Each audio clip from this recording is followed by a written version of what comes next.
All right, let's go over these real quick. So the problem I gave you last night was a deck of cards has ace, two, three, four, five, six, seven, eight, nine, 10, jack, queen, and king. So there's 13 cards. And then you have hearts. That's supposed to be a heart. Clubs, spades. Let me see if I can draw that. And diamonds. Right? So, so there happens to be 13 of each suit, ace through king. And we want to know what the probability of drawing an ace would be. So how many aces are in the deck? 4, and that's out of 52 cards. So yes, you can reduce that to get 1 out of 13. So the probability of drawing an ace out of a deck of cards, if you shuffled it up and drawing one card, the probability of you pulling an ace is going to be 1 out of 13. Makes sense so far? Okay. The probability of not drawing an ace is going to be 48 out of 52. And that would reduce to, let's see, 4 goes into it, 1, 2, 4 goes into the 52, 13 times. So that's the probability of not an ace. So if I wanted to get the odds on pulling an ace, it's going to be probability you do over the probability you don't. That's going to be 1 out of 13 times 13 over 12. Cancel that out, which is 1 out of 12. So, and here's the key. If you wanted to create a fair game of chance, that would mean you bet $1 to win 12. Okay? Which means if you offered this game and you had an infinite amount of iterations, we're just going over the the problem I gave you last night. So when I say a fair game, my friends, again, a fair game means that the amount that you take in is equal to the amount that you pay out after an infinite amount of games. So how would Vegas change? I know Vegas wouldn't have a game where, what's the probability of drawing ace? I know they don't have a game like that. But if they created a game in Vegas, what they would do is they would say, hey, if you bet 1, you could win 10. Or if you bet 1, you could win 9. Okay? So Vegas does not offer a fair game. That's how the casinos win. Okay? They are not paying you out an equal payout of what the true odds should be. Okay? And that's something just to kind of take into account. Is how can you truly win in Vegas? Honestly, don't bet, or you get a friend to bet you $1 million. You live in a bathroom for a year, but get lucky. And there are situations where someone would get lucky. Okay, I have won money in a casino, but I can assure you I've played enough times in a casino that I've given more money to the casino than I've actually won. So over my lifetime of gambling since age 21, and I'm not a big gambler. I mean, I did gamble when I lived there, but I often found kind of opportunities to allow me to earn money. Did I ever tell you about when I became a clam? This is what a clam is in Vegas. The casinos. So picture of the casino floor. A casino floor is like the size of the entire West Building. It's sprawling. You have slot machines, you have table games all throughout the floor. And then you have large walkways for people to walk, because people like to walk through the casinos to see things. And then people will say, hey, it's exciting over here. People are cheering and having a good time. So I'm going to stop over here and play at this table game. They also, as you're walking through the casino, they want to make sure you hear coins dropping out of slot machines. Now, here's the sad thing. The slot machines no longer drop coins out of it. They will give you a coupon. You take the coupon to the window, and they give you whatever your winnings were. But you still have the sound effects of coins hitting a metal pan for a reason. So you hear ding, ding, ding, ding, ding, ding, ding, ding, ding, ding, ding, ding, ding, ding, ding, because people hear that and they're like, somebody's winning. I'm walking through the casino. Maybe I should stop at one of these slot machines and try my luck. But it's all a psychological game they're playing there. Okay, a lot fewer people each time they play a game are winning than a lot less people are winning than there are in the overall thing. So yes, you might have somebody who might hit a big jackpot, but you have a whole lot of people that are losing their money at the same time that jackpot is being won. But it's exciting and it's fun and it feels good and there's a really nice positive environment. You know, hello sir, how are you doing? Sir, good to see you. Ma'am, great for you to be here today. Is there anything we can get for you today? Now, if you're just one of the people who are walking around and gawking at everything, they're not paying attention to you because you haven't reached into your wallet to pull out money. Okay? So, the fair game is a situation that you want to create. You know, if you wanted just to play a game and it was yes, is it possible that somebody pulls a deck of cards, bets $1 and an ace comes out, so you have to pay them 12? Yes. But you have a much bigger chance that somebody is not going to pull an ace out, so they're giving you $1 each time to try and get it. So the odds are a different scenario than the probability, and a lot of people mess that up. They don't understand how to do the odds. Next problem was, what's the probability of pulling a red ace out of a hat? Well, there are 4 aces in the deck, 2 of them which happen to be red. Okay, there's 2 that are red. So that means you have a 1 in 26 chance that you pull a red ace out. The probability that you don't pull a red ace out is 50 out of 52, which is 25 out of 26. So your odds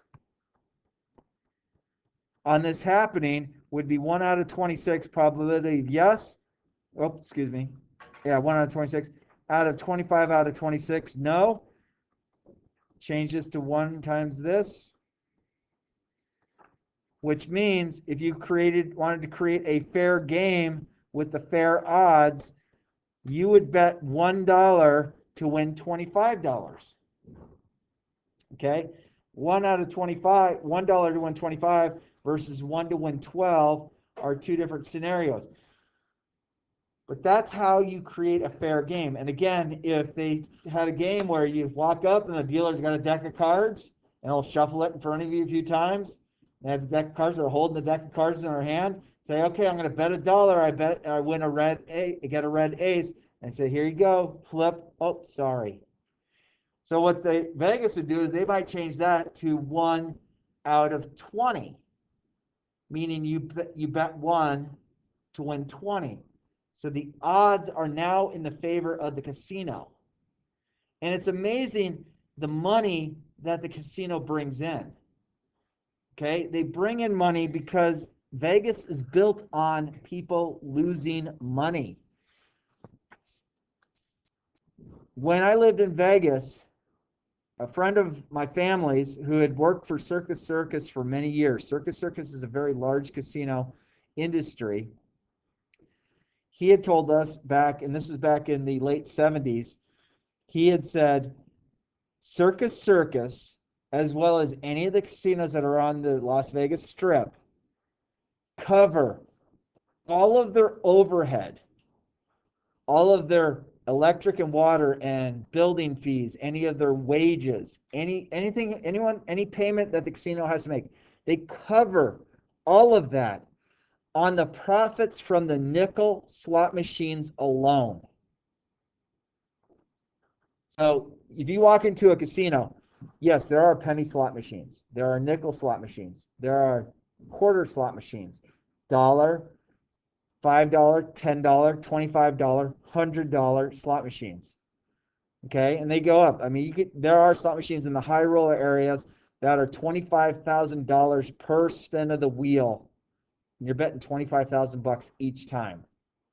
Okay, it's amazing the amount of money when you see people in Vegas. You just watch ridiculous money take place. The next problem is, what's the probability of pulling a 10, a jack, a queen, or a king? Just pulling one of these. Well, there are 4 of those types of cards per suit. So the probability of pulling one of those is probability of pulling one of these from above. You have 16 out of 52 that happen to do that, which comes out to what? 1 in 18? 4 and 13. So the probability that you pull one of those is a 4 out of 13. The probability that you don't pull one of those, you could go ahead and say that it would be, was that 38 out of 52? Which comes to 9 out of 13. And so if you wanted the odds on this, you do the probability that you will, 4 out of 13, over the probability you won't, 9 out of 13. So that becomes 4 over 13 times 13 over 9. Those cancel. And so if you wanted to create your same card game that says this, you would say you have to bet $4 to win $9 to make it a fair game. Okay? And there are certain things that they will do adjusted odds for you. Okay? Being people see, oh, there's 4 opportunities for me to bet and win. You have more people that are more likely to play this. You're just trying to draw that person to the table. So in Vegas, if this was a game where you were to walk up to a dealer and they have a deck of cards and you say, okay, I want to bet, and they'd have down on the table, I want to bet on a 10, jack, queen, or king coming out. You put your $4 down, and Vegas would probably pay out $7 for it. So it's a little bit better. Okay? They would actually create it in a situation that you might not be able to recognize. So 4 divided by 7 is about 0.57. Okay? Which that 0.57 in this situation would mean every time you play that particular game, if it's just asking for a 10, jack, queen, or king, that means because the odds are now in the advantage of the house, that means the house is looking to make 57 cents every time the game is played over an infinite amount of times. Okay? Infinity times 0.57 is a lot of money. Okay? So that's what they might do is they might change this odds thing a little bit. They might change it to just to try and entice more people to bet more money. They might do a 10 out of 17. Bet 10 to win 17 if this takes place. These odds, the odds that they have in Vegas, again, do not match up with the fair odds of the game. Okay? And, those are going to say, well, the casino has to make money. You're absolutely right. Every business is in business to make money. Every casino being built is built to make money. Okay? That's a real strange and scary situation. And unfortunately, when you go onto the regular Las Vegas Strip to any of the really big casinos, you see the weekenders that come into town. They're happy. They don't live there. They are there to gamble and have fun and drink, and oh, this is great. We can walk up and down outside. It's open beverages everywhere, 24 hours a day, 7 days a week. It doesn't close. Okay. There was a song that came out in the 90s when I was living there. It was called Closing Time. Okay. And all the students were like, what's this closing time thing? Because, a bar in any other state will close at a certain time. When I lived in Arizona, closing time was 1 o'clock in the morning. Then they moved it to 2 o'clock in the morning. Now it's moved now in Arizona to 3 o'clock in the morning. I think here in Colorado, less COVID, I think 2 o'clock is the normal closing time for a typical bar on the weekend. Okay. Why do bars like to stay open later? Yeah. Most people like to drink late. Yeah. And the more and more you're consuming beverages, the longer and longer you're staying there, the more and more money you are shelling out for the bar. If a bar closed at 6 o'clock at night, they're not going to do real well. If a casino closed at 6 o'clock at night, they're not going to do real well because the majority of the people get off at work at either 4 o'clock or 5 o'clock or even 6 o'clock. So you want to create the opportunity. You're creating a business that allows people to go and participate in it. Now, in the game of craps, and I've told you all this story, but here's the point values. These are the numbers that you can bet on for the most part. 8, 9, and 10. The summation of two dice getting you those numbers is what you can bet on in Vegas. So on a pair of dice, there are 36 outcomes that can take place, and they are the numbers 2 to 12.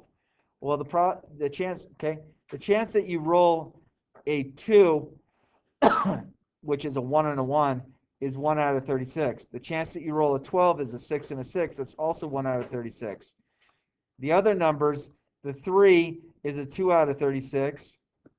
The 11 is also 2 out of 36.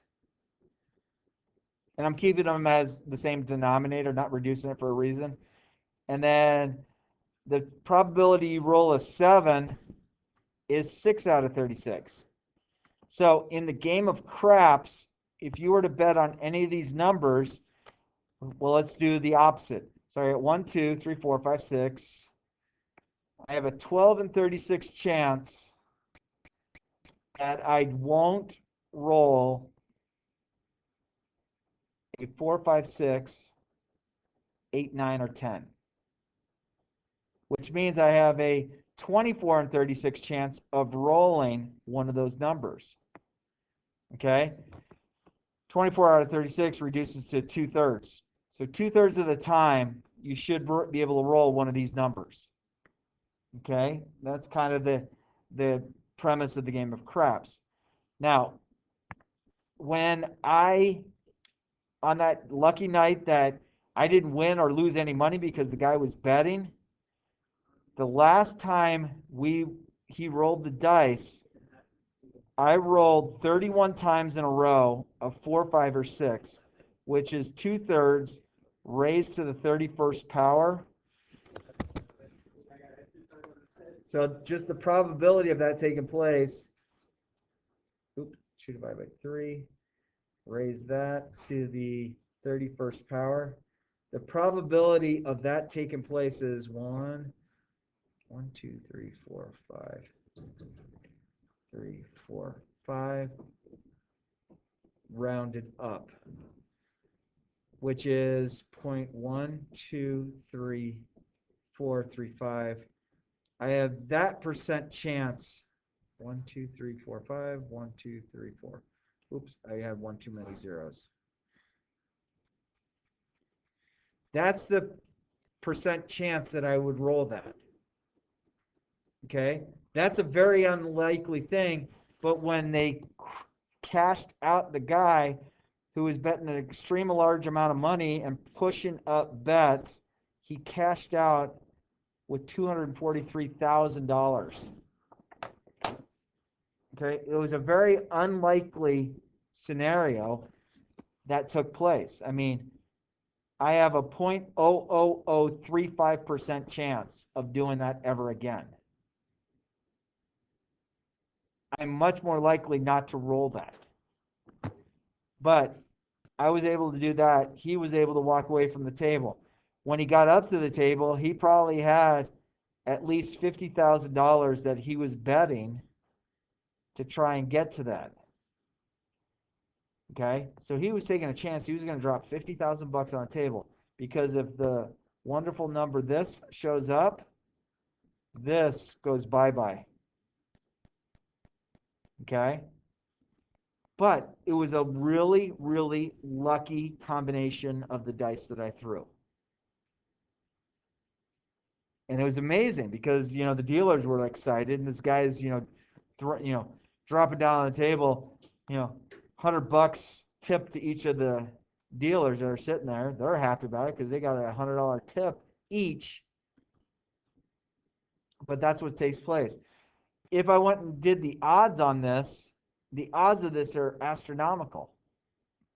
Okay, and again, Vegas did not create a fair game for this to take place. So that is something to kind of think about.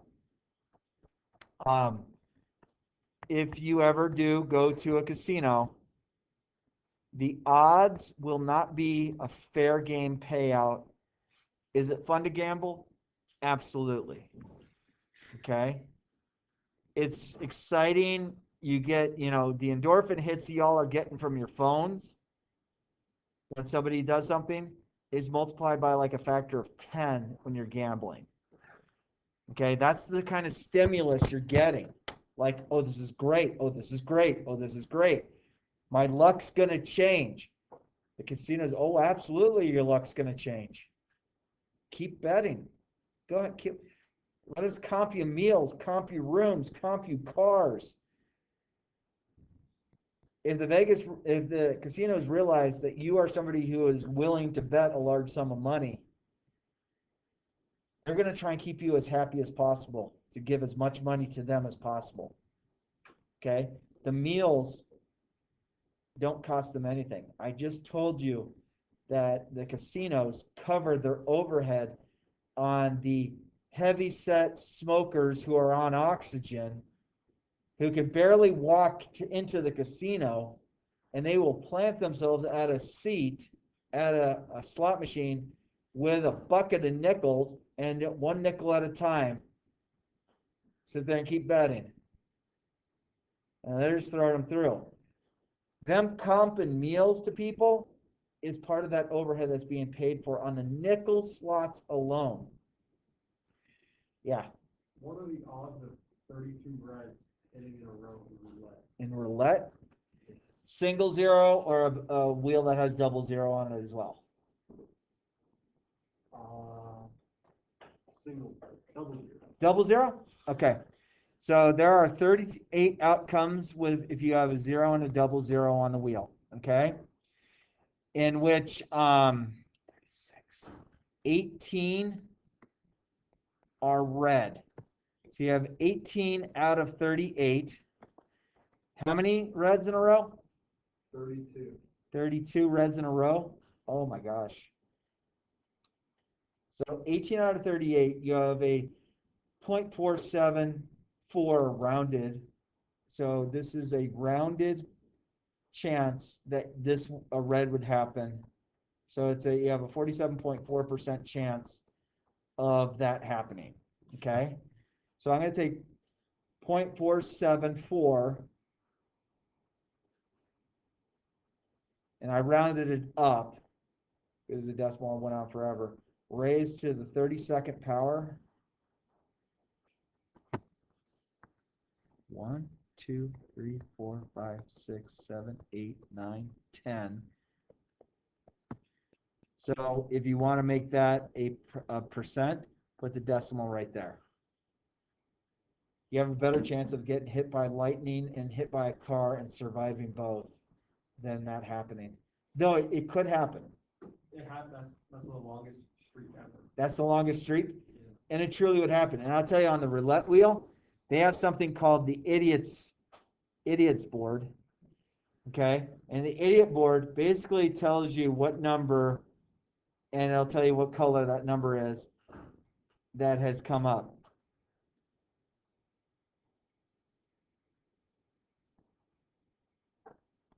Things like that. It basically shows you the last 50 spins.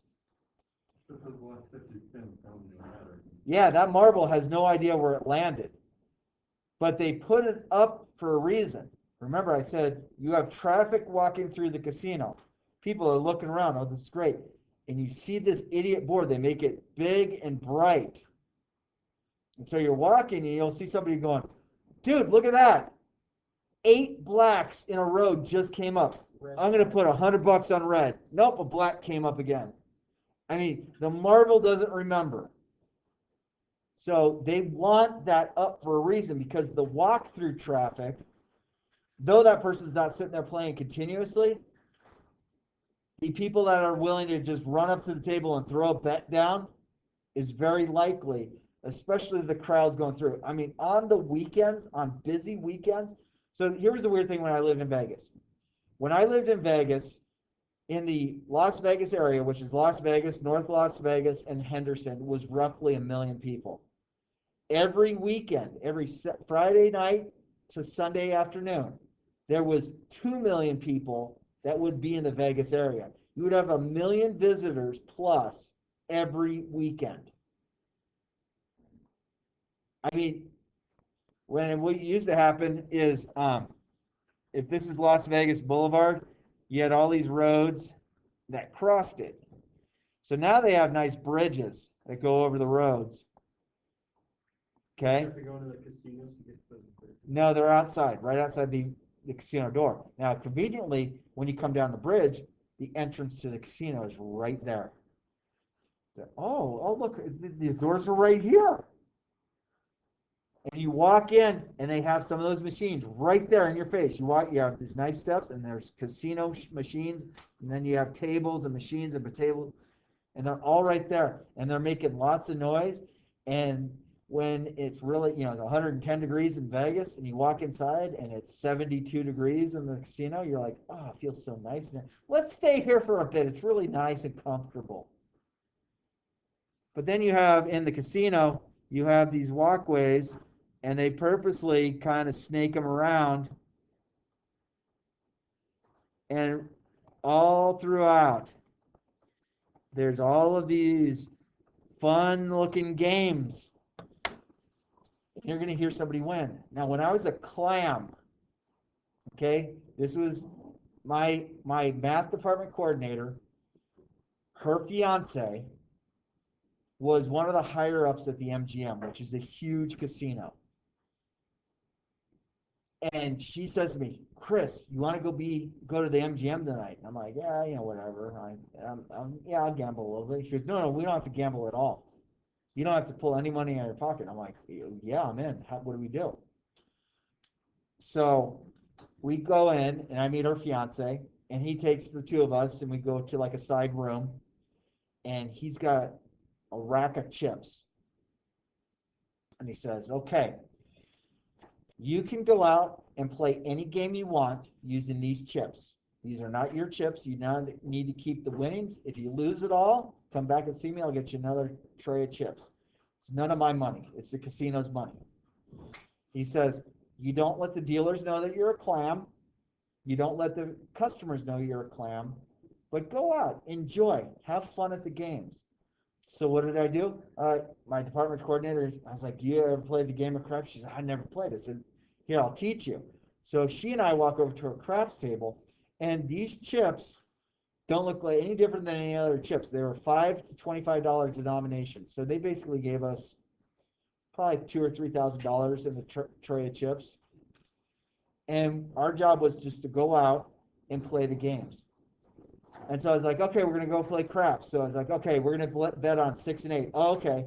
We're betting on 6 and 8. Yes, all right. And then all of a sudden, because she and I are kind of winning. We're kind of excited about it because it's not our money that we're winning or losing. But then other people are coming up to the table and they are joining the table because this is a good table. They do it on purpose. And I learned every game at the time in the 90s in Vegas, and they don't give you the chips to go to the slot machines because they know people are already going to go there. They want us to go over to the other things. My friends, I hope you have a great weekend. We'll start more with probability and statistics on Monday. Peace out. Be careful. Thanks, Rob. Yep.